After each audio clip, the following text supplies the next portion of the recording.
Hello bachcho, let's read the question.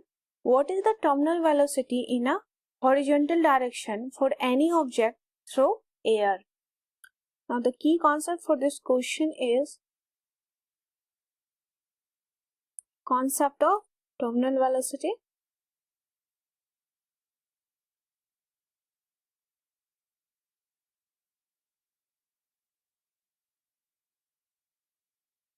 Suppose कोई object है, suppose एक बॉल है, इसको थ्रो कर दिया है हॉरिजॉन्टली,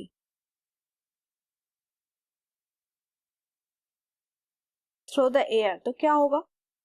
कुछ डिस्टेंस जाने के बाद, सपोज कुछ डिस्टेंस ट्रैवल करने के बाद बॉल यहाँ पहुंच गया है, तो धीरे धीरे क्या होगा कि due to the retarding force of air resistance opposite side में फोर्स लगाएगा, तो उसकी वजह से इसकी वेलोसिटी डिक्रीज करती जाएगी, अल्टीमेटली वेलोसिटी जो है 0 हो जाएगी। तो टर्मिनल वेलोसिटी ये अटेंड ही नहीं कर पाएगा, एक्चुअल में इसकी वेलोसिटी 0 हो जाएगी। तो हम कह सकते हैं कि हॉरिजॉन्टल डायरेक्शन में अगर किसी ऑब्जेक्ट को हम थ्रो करें तो इसकी टर्मिनल वेलोसिटी 0 होती है। वैसे भी हम देख सकते हैं कि टर्मिनल वेलोसिटी जो है is due to the gravity and upward viscous force की वजह से होता है टर्मिनल वेलोसिटी हमेशा। जैसे अगर एयर में बॉल नीचे की तरफ जा रहा है तो एयर विस्कस फोर्स लगाएगा ऊपर की तरफ, that is the dragging of air कह सकते हैं हम, या विस्कस ड्रैग ऑफ एयर, तो उसकी वजह से टर्मिनल वेलोसिटी अटेंड करता है। तो यहाँ से हम देख सकते हैं हॉरिजॉन्टली टर्मिनल वेलोसिटी जो है वो 0 हो जाती है, क्योंकि वेलोसिटी 0 हो रही है due to the retarding force of air resistance के कारण। तो दैट इज द आंसर, इसको हम लिख लेंगे when an object is thrown through air horizontally,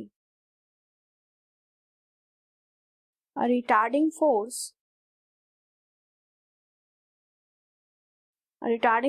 due to air resistance acts on the body.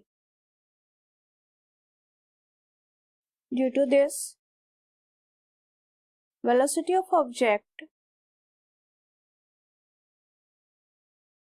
becomes 0 after some times.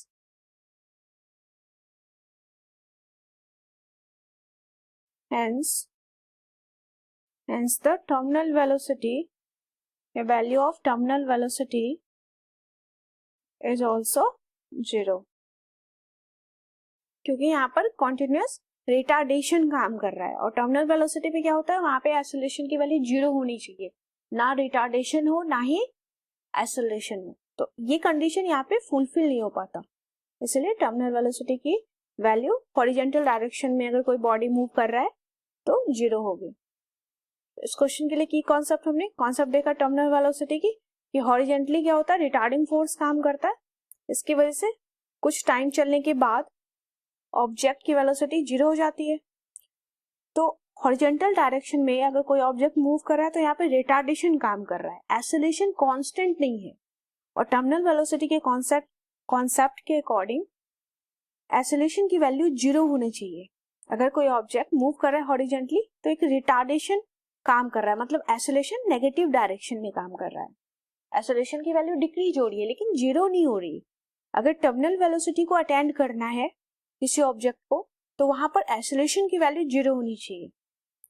तो इस case में ऐसा नहीं होता है, तो टर्मिनल वेलोसिटी 0 होगी।